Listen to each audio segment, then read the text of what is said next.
नमस्कार बच्चों। अब तक हमने फिजिकल ज्योग्राफी के 2 चैप्टर कंप्लीट कर लिए हैं, जिसमें हमने what is physical geography, nature and scope of physical geography and importance of physical geography.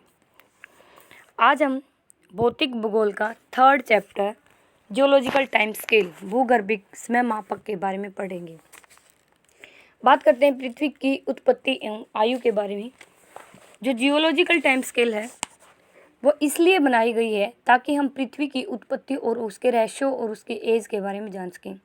हर किसी की अपनी एक एज होती है। आपकी खुद एज है, आपके पेरेंट्स की एक एज है, आपके ग्रैंडफादर की एज है। इवन आप घर में कोई प्रोडक्ट लेके आते हैं उसकी भी अपनी एक एज होती है। तो ऐसे ही पृथ्वी कब आरंभ हुई, पृथ्वी पे सिलसिलेवार एक क्रमबद्ध तरीके से कब उस पे कौन कौन से जानवर आए, फ्यूजल फॉइल्स और जानवर के बारे में, पेड़ पौधों के बारे में, कब मानव का आगमन हुआ, कब कब पृथ्वी में क्या क्या परिवर्तन हुए, कब माउंटेन्स का निर्माण हुआ, आदि के बारे में हम इसमें जानेंगे। सबसे पहले जो पृथ्वी की उत्पत्ति है वो सूर्य व अन्य ग्रहों के साथ ही हुई है। तो इसीलिए पृथ्वी के सौरमंडल की कहानी जब सुलझ जाती है तो पृथ्वी की उत्पत्ति की कहानी भी सुलझ जाती है। पृथ्वी की जो एज मानी गई है वो 460 वर्ष करोड़ मानी गई है। पृथ्वी का आरंभिक जो 200 करोड़ वर्ष का समय रहा उसमें पृथ्वी शुरू में वाष्प द्रव में उत्पत्तित हो गए, हॉट पिंड थी, एक गर्म रूप में थी, लेकिन धीरे धीरे टाइम व्यतीत हो गया। जो हमारी पृथ्वी है वो ठोस बनती गई और उसकी भू प्रकृति कठोर होती गई। जो हमारी पृथ्वी है वो उसका मानव हमारी पृथ्वी पे जब मानव का आगमन हुआ वो सिर्फ 50,000 साल पहले ही हुआ है। इसका मतलब हुआ कि पृथ्वी की उम्र को 460 करोड़ वर्ष हो गए और मानव का आगमन सिर्फ 50 साल पहले हुआ है। तो मानव तो बहुत बाद में आया, उससे पहले बहुत सारे जीवांशुओं का, पौधों का, जीवों का और अन्य वस्तुओं का आगमन हुआ। जब पृथ्वी की उम्र हमें जाननी होती है तो पृथ्वी की उम्र जानने के लिए रेडियोधर्मी तत्व विघटन की जो एक अवस्था है उसके द्वारा देखी जाती है। ये जो रेडियोधर्मी तत्वों का विघटन दर क्या होती है, आप कोई भी जो चीज़ होती है जब डिकम्पोज होती है तो उसमें से कार्बन रेडिएट होता है। मान लिया पेड़ पौधे हैं या फिर आपके पेट्रोलियम हो गया या फिर आपका जो लकड़ी दब जाती है तो वो कोयले की फॉर्म में चेंज हो जाती है। आपकी बॉडी को दफन करते हैं तो उसमें से भी कार्बन रेडिएट होता है। उस कार्बन रेडिएटिंग के माध्यम से, उस कार्बन आइसोटोप के माध्यम से किसी भी वस्तु की उम्र का निर्धारण किया जा सकता है। हमारे पास कोई पुख्ता जानकारी नहीं है हम उसके बारे में बता सके, लेकिन फिर भी जितनी हमारे पास नॉलेज है तो इतिहास आज के वक्त के अंधेरों में दफन है। फिर भी जितनी हमें नॉलेज है उसके आधार पे हम जियोलॉजिकल टाइम स्केल के बारे में आज पढ़ते हैं। ये जियोलॉजिकल टाइम स्केल है। इस जियोलॉजिकल टाइम स्केल में आपको दिखाया गया है कि क्या क्या है। सबसे बड़ा जो कल्प होता है उसमें है महाकल्प। ठीक है, सबसे बड़ा क्या होता है, ये है आपका महाकल्प। ठीक है, महाकल्प होता है। राइटिंग अच्छी नहीं आ रही है भाई, इसमें दोबारा देखते हैं। महाकल्प को इयोन्स बोला जाता है, EONS। ये वाला क्या हो गया, इयोन्स हो गया। उसके बाद क्या हो गया, ये वाला पॉइंट आ गया सेकंड वाला, इसको बोला जाता है इरा। ये आपका इरा है। और जो ये थर्ड वाला है इसको बोला जाता है पीरियड। उसके बाद वाला पॉइंट है जो ये वाला है इसको बोला जाता है इपोच। ये मैंने इसलिए लिखा है क्योंकि इस वीडियो में क्लियर नहीं हो रहा। वैसे यहाँ पे लिखा हुआ है इयोन, उसके बाद लिखा हुआ है इरा, उसके बाद लिखा हुआ है पीरियड, उसके बाद लिखा हुआ है इपोच। सबसे बड़ा जो होता है वो होता है इयोन, उसके बाद छोटा होता है इरा, उसके बाद होता है पीरियड और उसके बाद होता है इपोच। इसको बोलते हैं महाकल्प, इसको बोलते हैं कल्प और इसको बोलते हैं युगो और इसको बोलते हैं युगांतर। ओके, इसमें लिखा हुआ क्वार्टनरी कब आया, उसके बाद मध्यजीवी कब आया, पुराजीवी कब आया, देखने की कोशिश करते हैं। सबसे पहले ये फेनोजोइक था भाई, ये वाला फेनोजोइक है, ये वाला फेनोजोइक है। इसके बाद 3 एज आते हैं जिसमें एक होती है आपकी पुराजीवी कल्प, दूसरा होता है मध्यजीवी कल्प और तीसरा होता है नवजीवी कल्प। ठीक है, जो नवजीवी कल्प होता है, ठीक है, उसके बाद हम बात कर रहे थे कौन कौन से कल्प होते हैं। सबसे पहला मैंने बताया पुराजीवी कल्प, दूसरा बताया मध्यजीवी कल्प और तीसरा बताया नवजीवी कल्प। ये वाला आपका है पुराजीवी कल्प। ठीक है। पुराजीवी मतलब पुराना, ऐसे याद कर सकते हो, पुराना। उसके बाद मध्यजीवी, ये मीडियोटर हो गया भाई, एम से मीडियोटर हो गया, पी से पुराना हो गया, और एन से न्यू हो गया, ठीक है। एन से क्या हो गया, न्यू, और एम से क्या हो गया, मीडिएटर, पी से क्या होगा, पुराना। तो ये पुराजीवी कल्प, ये मध्यजीवी कल्प, और इसके बाद नवजीव कल्प, ये कल्प आपको याद कर लेने हैं। उसके बाद इन कल्पों के बाद इसको और बांटा गया है। सबसे पहले जो आपका आता है वो आता है कैम्ब्रियन, ठीक है। सबसे पहले आएगा आपका पुराजीवी कल्प में कैम्ब्रियन, ऑर्डोविशियन, सिल्यूरियन, डिवोनियन, और आपके डिवोनियन के बाद आता है कार्बोनिफोरस और परमियन। तो आपको इसको याद करने के लिए सबसे पहले कौन सा आया, कार्मियन युग, ठीक है। एक मिनट, सबसे पहले है कैम्ब्रियन युग, उसके बाद है ऑर्डोविशियन युग, उसके बाद है डिवोनियन युग, उसके बाद है कार्बोनिफोरस युग, उसके बाद है परमियन युग। तो CODCP, कोड CP, तो आप इसको याद कर सकते हो, code CP। Code CP Cambrian, Ordovician, Silurian, Devonian, Carboniferous और परमियन युग आए हैं।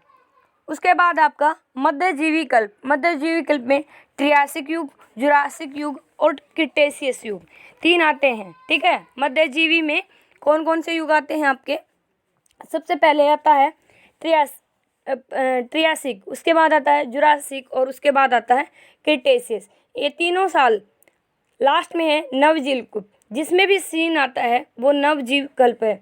नवजीव में प्लायोसीन, इयोसीन, ओलियोसीन, मायोसीन, प्लायोसीन के बाद प्लिस्टोसीन और होलोसीन युग इसमें आते हैं। ओके, ये थे आपके युग।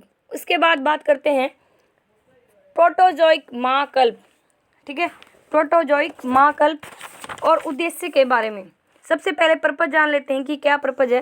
पृथ्वी का जो हमें इतिहास जानना था उसके बारे में, विभिन्न कालखंडों में भूगर्भ में क्या क्या हलचलें हुई हैं, कैसे जीवन का उद्भव हुआ है, कैसे उसका एक्सटेंशन हुआ है, कहाँ कहाँ उसका विस्तार हुआ है, आदि के बारे में। इम्पोर्टेंस ऐसे ही है, आप कहीं दिल्ली या चंडीगढ़ जा रहे हैं, जाते जाते आपको फर्स्ट टाइम जा रहे हैं, नहीं पता कितना लंबा रास्ता है, कितने किलोमीटर है, अगर आपको माइलस्टोन से पता लग जाता है कि आपको 20 किलोमीटर आपने तय कर लिया, 30 किलोमीटर आपको और जाना, थोड़ा इंटरेस्टिंग लगता है और बोरिंग सा फील नहीं होता। सेम हेयर, तो हमें पृथ्वी के इतिहास के बारे में जानने के लिए उसको कालानुक्रम में बांटा, ताकि हमें पता लग सके उस पर कौन कौन सी कब कौन सी चीज़ें आई हैं। कालखंड की बात करते हैं, टाइम स्पैन। टाइम स्पैन क्या है कि हमारी जो पृथ्वी है उसके इतिहास को जानने के लिए जो सबसे इम्पोर्टेंस रोल प्ले किया है वो है, एक तो हमारी चट्टानें, जो चट्टानें हैं उसमें कार्बन के माध्यम से, कार्बन डेटिंग के माध्यम से पता लगता है, और दूसरा हमारा जीवाश्म, ठीक है। जो जीवाश्म है जो पृथ्वी के अंदर दब गए हैं, जो चट्टानें पृथ्वी के अंदर हैं, कार्बन डेटिंग आइसोटोप रेडियोधर्मी तत्व जो होते हैं उनके आधार पे पृथ्वी के कब आरंभ हुआ, कितना पुराना है, वो उसका पता लगाया जा सकता है। एक साइंटिस्ट रहे हैं जेम्स हटन, उन्होंने कहा चट्टानें पृथ्वी के इतिहास के किताब के पन्ने हैं। क्यों कहा गया है, क्योंकि जो चट्टानें हैं वो हमें बताती हैं कि कब किस टाइम पे ये आई हैं, तो इसीलिए इनको चट्टानों को पृथ्वी के इतिहास के किताब के पन्नों को कहा जाता है। ये जियोलॉजिकल टाइम स्केल है, ये आपकी बुक में दिया हुआ है। इस बुक में आपको पता लगेगा कि सबसे जो लंबा टाइम था वो आपका यहाँ रहा, उसके बाद आपके 400 साल यहीं बीत जाते हैं, 400 साल, उसके बाद 60 करोड़ साल हैं वो कैम्ब्रियन के, उसके बाद कैम्ब्रियन पुराजीवी कल्प के बाद यहाँ पे अलग अलग अलग टाइम है, जिसमें अलग अलग सबसे ज़्यादा आपका 400 करोड़ वर्ष प्रोटोजोइक में बीत जाता है, जिसमें आपका लगभग 90% कवर कर लेता है। उसके बाद जो पुराजीवी है, पुराजीवी में 60 करोड़, उसके बाद कैम्ब्रियन है, कैम्ब्रियन का 5 करोड़ 10 करोड़ है, कैम्ब्रियन के बाद ऑर्डोविशियन का 6.5 करोड़ है, क्लैडियन का अलग अलग है भाई। ये ना आपको करोड़ याद करने की जरूरत नहीं है, कैम्ब्रियन तक आपका 60 करोड़ कवर हो चुका है। ओके, यहाँ तक आपका 13, यहाँ तक अलग अलग है, यहाँ 6.5 है, और उसके बाद जो क्वार्टनरी है उसके बाद 5 है, तो अलग अलग टाइम है। इसमें दिखाया गया है कि सबसे ज़्यादा किसने लिया गया है। ओके, इसके बाद है आपकी, एक मिनट भाई, नेक्स्ट है प्रोटोजोइक कल्प के बारे में बात करते हैं। जो प्रोटोजोइक कल्प है वो भूगर्भिक इतिहास का सबसे लंबा, अभी मैंने बताया है। इसमें क्या है, क्रिप्टोजोइक भी कहा जाता है, इसको गुप्त जीवों का काल भी कहा जाता है, यूनानी भाषा में इसका क्या अर्थ है? प्रोटोजोइक का गुप्त जीवों का कल्प। 460 करोड़ में से 60 करोड़ वर्ष पहले समाप्त हो गया था, तो लगभग 90% हिस्सा इसमें कवर हो जाता है। 400 करोड़ इसमें इंक्लूड हो जाते हैं। एक इसमें आर्कियन की और प्री कैम्ब्रियन की चट्टानें पाई जाती हैं। दूसरा, प्रोटोजोइक के उपकल्प करते हैं तो इसमें भू प्रपटी में सोलिडिफिकेशन और क्रस्ट क्या है, इसका विकास हुआ। इसमें संपीड़न क्या है? Up and down. संपीड़न क्या होता है? जब ये वाला है और इसमें अप एंड डाउन होते हैं, तो इधर से भी प्रेशर, इधर से प्रेशर, तो फोल्डेड माउंटेन का निर्माण होता है। दूसरा, इसमें क्या पाया गया है? नीस और ग्रेनाइट की चट्टानें पाई गई हैं। विंध्या, कुडप्पा और विंध्या अपने इंडिया के मिड में है, पाई जाती हैं। और इसमें धारवाड़ जो चट्टानें हैं कुडप्पा और विंध्या में, इन चट्टानों में सोने के खनिज है जो ज़्यादा पाया जाता है, इसलिए इंडिया को कभी सोने की चिड़िया भी कहा जाता था। इन चट्टानों में ये पाए जाते हैं।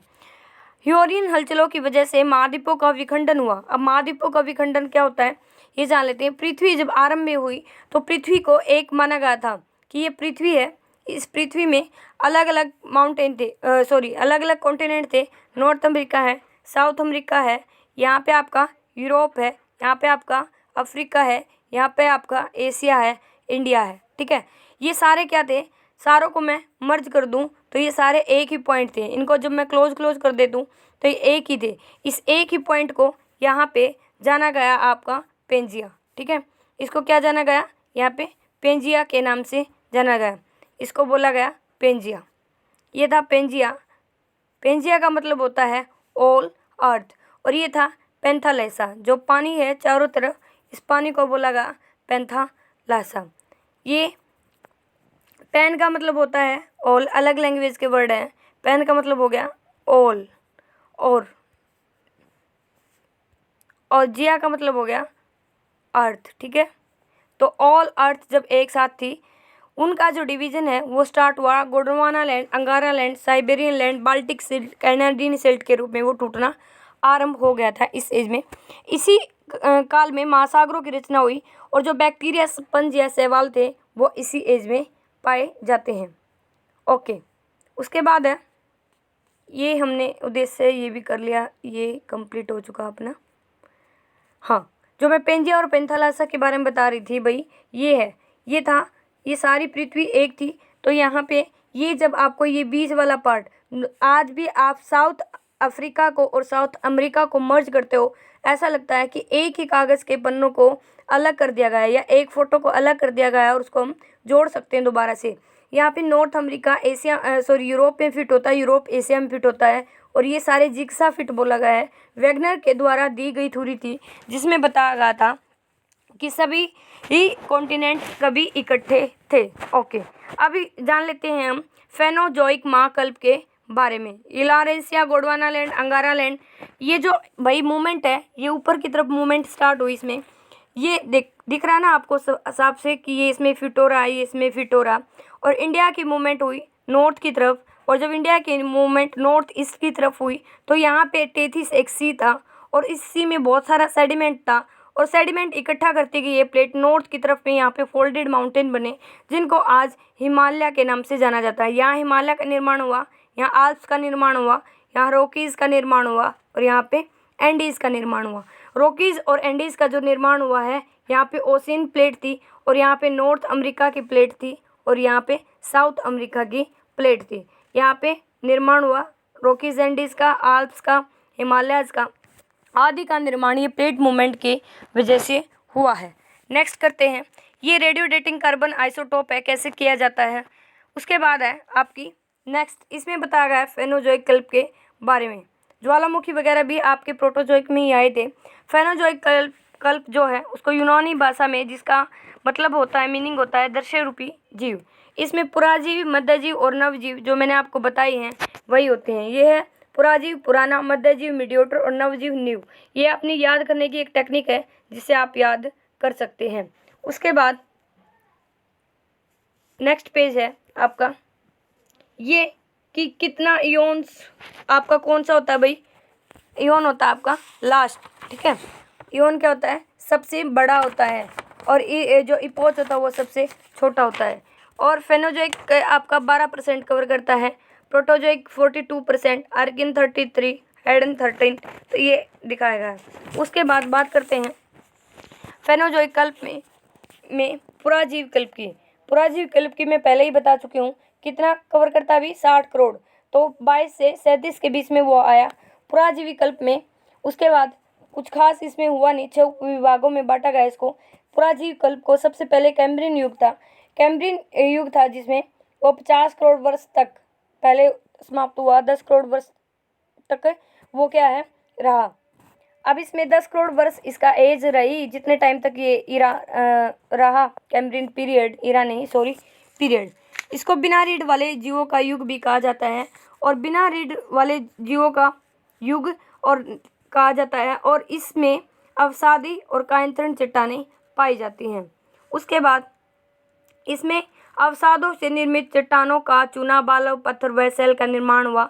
बिना रीढ़ वाली हड्डी वाले जीवों के अवशेष इसमें पाए जाते हैं, तो उन्हीं अवशेषों के आधार पे हमने माना कि इसको बिना हड्डी वाला जो सिल्यूरियन युग आएगा वो रीढ़ की हड्डी वाली जीवों का युग कहा जाएगा। तो आपको याद करने की एक टेक्निक बता देती हूँ।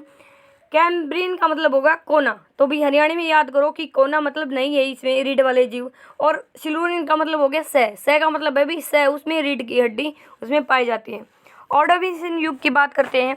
ऑर्डोविशियन जो युग है वो 50 करोड़ वर्ष से 43.5, तो इसमें जो टाइम रहा 6 करोड़ वर्ष का रहा। अब है कैलोडियन कलनिक उच्चावच का आरंभ इसमें हुआ, अतिक्रमण की तीव्रता आई। इसमें सबसे इम्पोर्टेंट बात यह थी कि गर्म जलवायु के कारण समुद्री वनस्पति पहली बार देखी गई। जब गर्म जलवायु होती है, जितने भी आपके ग्लेशियर होते हैं वो मेल्ट हो जाते हैं, और ग्लेशियर मेल्ट के होने के बाद आपका जो सी का वाटर लेवल है वो इंक्रीज हो जाता है।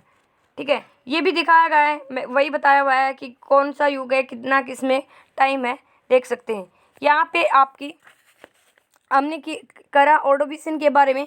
सिल्यूरियन के बारे में मैं इसमें नहीं दिखा पाई आपको सिल्यूरियन युग के बारे में। ठीक है, सिल्यूरियन युग में क्या है, वो रीढ़ वाले जीवों का युग कहा जाता है। उसमें जबड़े वाली मछलियों के रूप में रीढ़ वाली जीवों का अभ्युदय माना जाता है। कैलेडोनियन में जो कैलेडोनियन युग आया उसमें लाल बलुआ पत्थर और कला का बनना इस कल्प में बनना शुरू हुआ। उसके बाद जो डिवोनियन युग आया 39.5 वर्ष से लेकर 34 तक लगभग 5 करोड़ रहा। उसको निर्माणकारी, प्रवण निर्माणकारी और हलचलों और ज्वालामुखी का, भाई जहाँ भी हलचल आएंगी, अर्थक्वेक आएंगे, जहाँ भी ज्वालामुखी होंगे वहाँ पे कंस्ट्रक्शन चलती रहेगी। उसी कंस्ट्रक्शन की वजह से आपके माउंटेन का निर्माण होगा। जलवायु उष्ण व अर्ध शुष्क, जिसमें बारह मौसमी वर्षा की दशाएं बदलती रही। जो डिवोनियन युग है उसको मत्स्य युग, उभयचरी जीवों का स्थान जल और स्थल में दोनों में जीवित रहने वाले अस्तित्व को आ चुका था। उभयचरी जीवों का युग मत्स्य युग डिवोनियन को कहा जाता है। नेक्स्ट है जो हमें कल करेंगे जियोलॉजिकल टाइम स्केल में। आज भाई इतना ही है, आज आपको ये काम कंप्लीट कर लेना है।